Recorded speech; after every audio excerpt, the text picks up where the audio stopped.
नमस्कार दोस्तों, मैं राजकुमार मौर्य उत्तर प्रदेश में होने वाले 2027 के विधानसभा चुनाव के लिए सभी राजनीतिक पार्टियों ने अपनी तैयारी तेज कर दी है।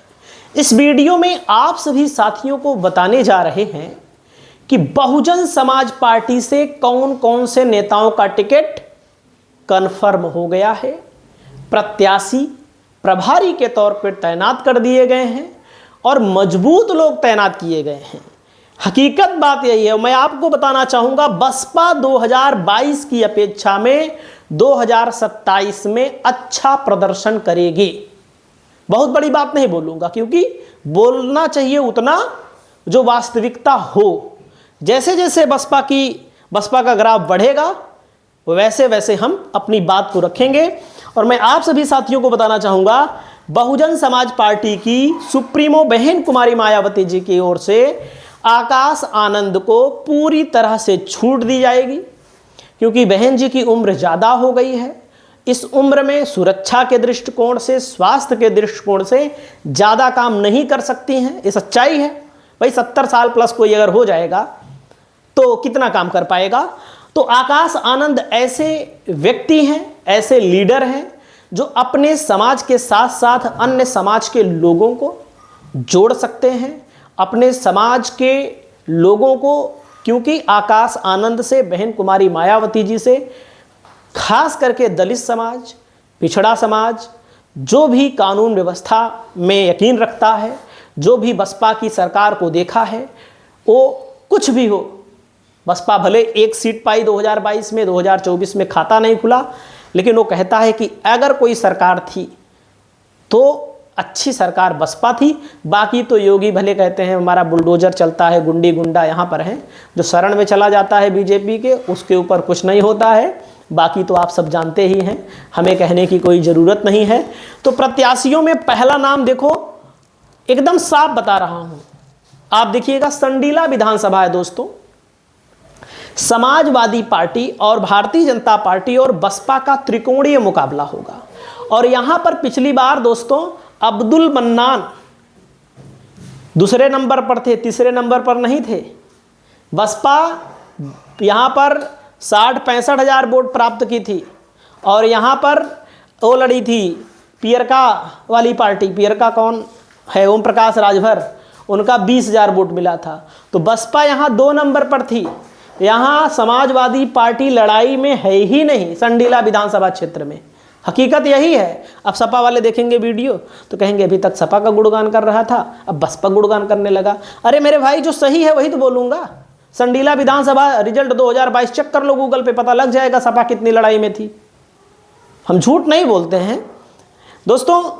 अब्दुल मन्नान है, देख सकते हैं, पूर्व के कैबिनेट मंत्री रह चुके हैं। संडीला विधानसभा क्षेत्र से इनका प्रत्याशी बनना तय हो चुका है। और दूसरा नंबर आता है अबुल कैश आजमी। दीदारगंज विधानसभा आजमगढ़ में पड़ती है। अबुल कैश आजमी दीदारगंज विधानसभा के प्रत्याशी घोषित कर दिए गए हैं। और मैं आपको बताना चाहूंगा, अगर मुसलमानों ने इनको एक तरफा वोट दे दिया और दलितों ने दे दिया, तो बसपा को हराने वाला कोई पैदा नहीं है, ना तो सपा ना तो भाजपा। और पिछली बार यहाँ पर भाजपा 3 नंबर पर थी, और क्या नाम है, ये 2 नंबर पर थी बसपा। तो दोस्तों मैं आपको बताना चाहूँगा कि अगर दिया तो जीत पक्की है, बाकी नहीं तो भाई आप सब जानते ही हैं। हम अगला नंबर आता है सुल्तानपुर लोकसभा से प्रत्याशी रहे उदयराज वर्मा। चुनाव लड़ेंगे 2 सीट जयसिंहपुर और लम्हुआ, 2 में से 1 पर चुनाव लड़ेंगे। अगर मान लीजिए लम्हुआ में तब लड़ेंगे, लोग बता रहे हैं, और लोकसभा में भी अच्छा वोट पाए थे भाई, लगभग 45,000-50,000 वोट मिला था इनको जयसिंहपुर में भी, वहाँ भर भी, और पूरे लोकसभा में 2 लाख से ज़्यादा वोट पाए थे। तो बताना चाहूँगा, कुर्मी बिरादरी से आते हैं और कुर्मी पूरा वोट दे देगा। अगर लम्हुआ में दोनों तरफ ब्राह्मण आ गए, मान लीजिए संतोष पांडे आ गए, भाजपा ने भी ब्राह्मण उतार दिया, या भाजपा ने निषाद उतारा, सपा ने ब्राह्मण उतार दिया, तो कुर्मी प्रत्याशी के तौर पे रहेंगे, और ये चुनाव फिर मामला फंस जाएगा, फिर निकाल भी सकते हैं। दोस्तों अगला नंबर आता है इंदू चौधरी, आजमगढ़ लोकसभा से चुनाव लड़ी थी, इनका भी टिकट हो गया है। इनको भी लड़ना है। और अगर बसपा में कोई नेत्री हमको दिखती हैं मायावती जी के बाद तो इंदु चौधरी दिखती हैं। भले सांसद विधायक अभी नहीं बनी हैं, लेकिन जनता को अपनी ओर कैसे आकर्षित किया जाता है, मिशन को कैसे चलाया जाता है, मेन है मिशन को कैसे चलाया जाता है, इंदु चौधरी से बेहतर तो हमको नहीं लगता बसपा में कोई, हमको नहीं लगता, बाकी होंगे बहुत सारे लोग और प्रदेश अध्यक्ष भी हैं। तो दोस्तों इनको भी टिकट बहुजन समाज पार्टी देगी। प्रोफेसर हैं भैया, कोई मामूली आदमी थोड़ी ना है। दोस्तों अगला नाम है दीपक तिवारी उर्फ दीपू तिवारी। दीपू तिवारी आते हैं मझुमा विधानसभा, कहाँ है? मिर्जापुर में। मिर्जापुर आप लोग को बताना चाहूँगा बसपा का गढ़ है। मझुमा में सपा का कबो जीवन में खाता नहीं खुला था, कभी नहीं खुला है, अभी भी नहीं खुला है। उपचुनाव हुआ तब भी हार गई, बसपा नहीं लड़ी तब भी, क्योंकि यहाँ पर 80,000 मायावती जी के बिरादरी के कैंडिडेट हैं, मतलब वोटर हैं।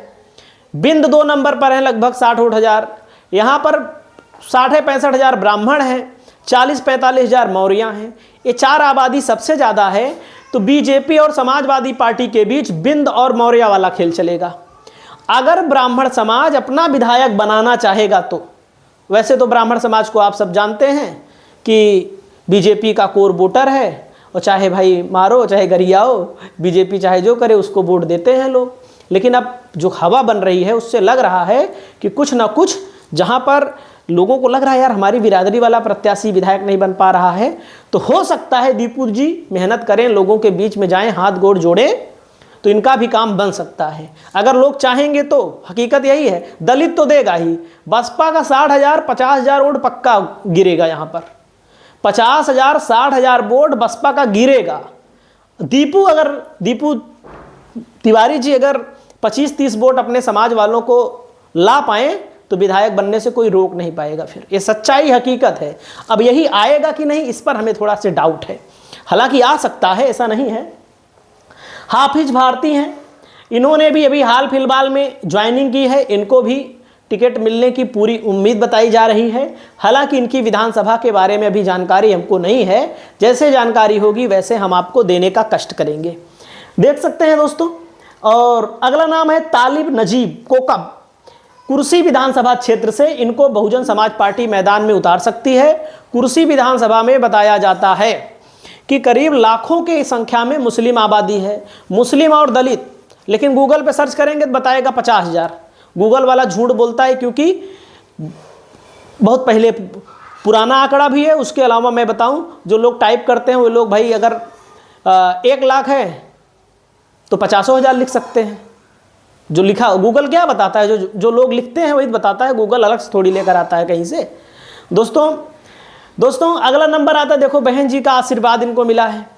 इनका नाम आता है दोस्तों, इनके नाम को मैं बताना चाहूँगा फिरोज आफ्ताब। दलित मुस्लिम वोट अगर मिल गया, देखो मुसलमान जो लड़ेंगे अपना समाज का अगर वोट लाएंगे तो जीत पक्की है, दलित तो मिलेगा ही वोट। मिलेगा कि नहीं मिलेगा ये तो भाई जनता बताएगी। विधानसभा सहारनपुर देहात से आते हैं, यहाँ 1.5 लाख मुस्लिम आबादी है, 1.5 लाख मुस्लिम आबादी और 80,000 यहाँ पर दलित आबादी अगर जुट करके वोट दे दे, हकीकत है बसपा निकल जाएगी फिर। और फिर मैं कह रहा हूँ 2027 में बसपा का ग्राफ बढ़ेगा। हम अभी ये नहीं कह रहे हैं कि सरकार बनेगी, अभी नहीं कह रहे हैं, और कहने लगेंगे धीरे धीरे जैसे जैसे प्रत्याशी उतरेंगे। दोस्तों अगला नंबर आता है आपके सामने, विनोद मिश्रा जी हैं।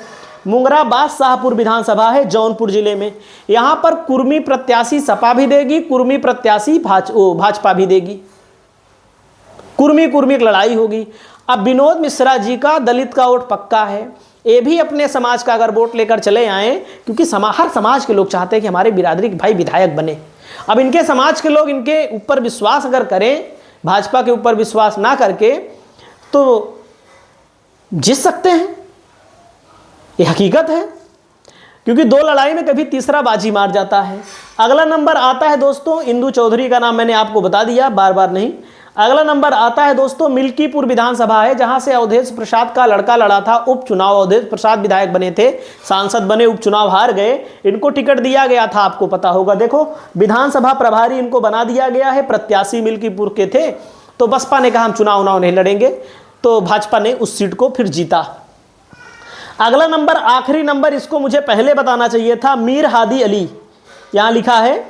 और इनको लोग नगर पालिका चेयरमैन, इनको लोग बोलते हैं बाबर मियाँ, मीर हादी अली बाबर मियाँ। सहवासन विधानसभा क्षेत्र है। और आप सभी साथियों को मैं बताना चाहूँगा, जो लोग कह रहे हैं खाता नहीं खुलेगा, उनके जुबान पर ताला लगेगा इसी विधानसभा क्षेत्र से, मेरा दावा है। हमारा इनका कोई संबंध नहीं है, कोई संपर्क नहीं है दूर दूर तक, लेकिन मैं आपको गारंटी के साथ बता रहा हूँ, पिछली बार 13,000 से सपा जीती थी, भाजपा तीसरे नंबर पर थी। और यहाँ पर जो एक लोग बाहुबली हैं यादव के, डीपी यादव, वो भी लड़ते हैं। अखिलेश यादव उनको अपनी पार्टी में तो लेंगे नहीं, वो अपने किसी कैंडिडेट को लड़ाएंगे, 25, 30, 40 हज़ार वोट पा जाएंगे। ये हकीकत है, उनका जनाधार वहाँ पर है बदायूं की उस सीट पर, क्योंकि वे विधायक थे भी। और आप सभी साथियों को बताना चाहूँगा, एक सामान्य मुस्लिम नेता चुनाव लड़ा था पिछली बार, नगर पालिका के अध्यक्ष हैं। सपा, बसपा, भाजपा, कांग्रेस किसी के सहयोग से नहीं है, अपने दम पर है, अपनी लोकप्रियता पर है। सहवासन विधानसभा क्षेत्र है, 13,000 से हारी थी, यादव विधायक है, सपा उसी को टिकट देगी। और आप सब जानते हैं कि जो विधायक होते हैं किसी भी समाज के हों, वो 4 साल तो डंप मार जाते हैं, 5वें साल निकलते हैं, 6 महीना साल भर रह जाता है, तो उनके खिलाफ एंटी इनकम्बेंसी है, मुस्लिम समाज वहाँ नाराज भी है, तो इनके नंबर नाम पर मुहर लग सकती है, मैं आपको दावे के साथ कह रहा हूँ। बाकी बलिया वाले का नाम तो मैंने लिया ही नहीं, उमाशंकर सिंह का, उनका टिकट तो पक्के है, वो चुनाव फिर जीतेंगे। हम आप सभी साथियों को पूरी सटीक जानकारी दे रहे हैं।